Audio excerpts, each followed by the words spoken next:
Yan mga boss, magtatanggal tayo ng piston. Hindi natin matanggal eh, grinder rin natin.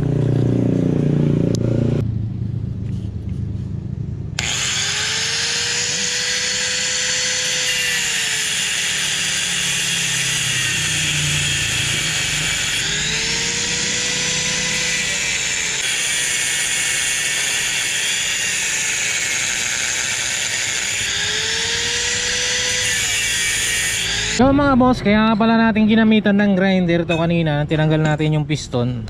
Ayan, hinati natin sa gitna kasi nga nakapakat yung pin mga boss. Ano, ito ay natuyuan ng langis.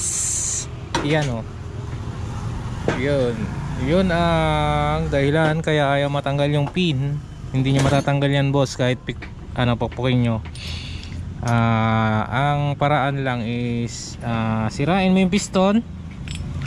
And then ito kasi nakapakat na to mga boss. Ang gagawin natin, try natin siyang i-puller, no? Gagamit tayo ng tornilyo.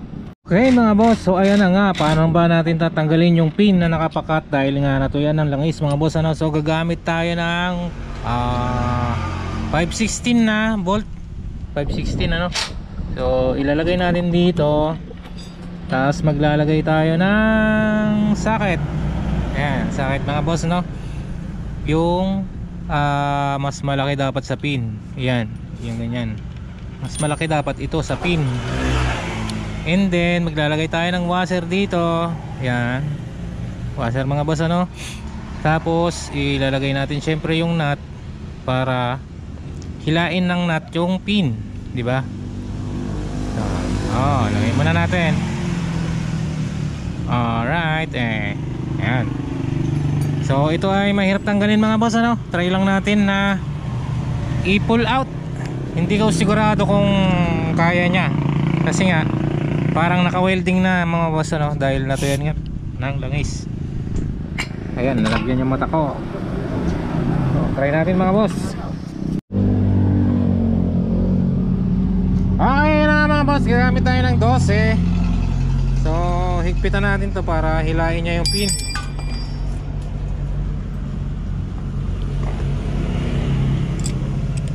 Yan, ganito lang mga boss magtanggal ng pin na nakapakat.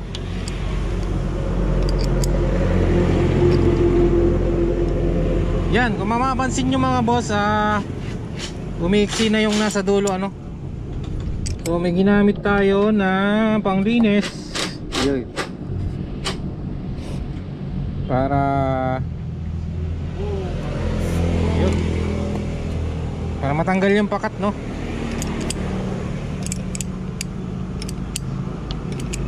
Yan mga boss, oh. Mga boss na mga boss.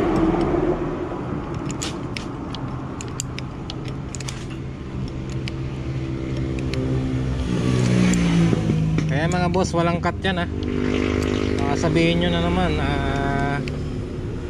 walang cut yan. Wala itong cut. Grinder ko kanina mga boss kasi hindi natin kayang tanggalin na nakalagay yung piston. Ayan. Parang tumukod siya. Palit tayo. Ay, pumasok dito. Ayan mga boss, makikita nyo sunog nga yung pin, ano. So sumagad na yung ginawa nating pang puller. Sumagad siya dito kaya hindi niya na mahila. Ngayon hahabaan ko lang. Kung makikita nyo naman mga boss, unti-unti na natin siyang nabunot, no. So papalit tayo nito.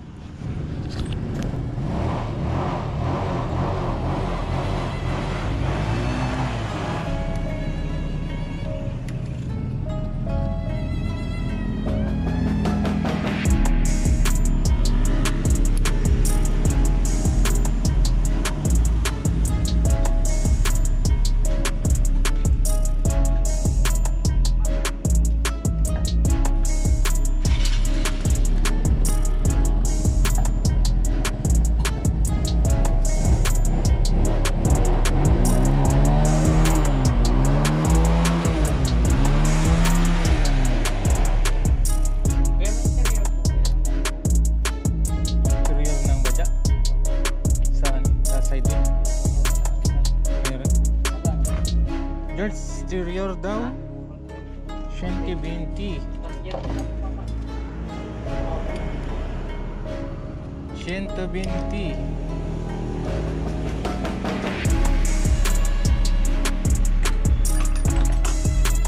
Bigla lang tong namatay. Oo, bigla yan namatay tapos yung pagpadyak ko ayun na. Ayan na. Tigas na. Pero yung umaandar pa lang, nararamdaman ko lang may lumalagay yung titik. Pumakat eh. Yun. Piston. Hindi matanggal. Pero wala na din sa tingin ko parang kunti na lang din yung langis-langis ko. Wala na, ito na lang. Ha? Ito na lang natira. Tinanong ko kasi sila, papalit sila ko eh.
Okay mga boss, ito nga natanggal na natin yung pin, no. Yan. Ito nga yung nangyari sa kanya. Connecting rod, no. Yan. So overheat na mga boss. Yan. So hanggang dito na lang yung ating video mga boss. Alright.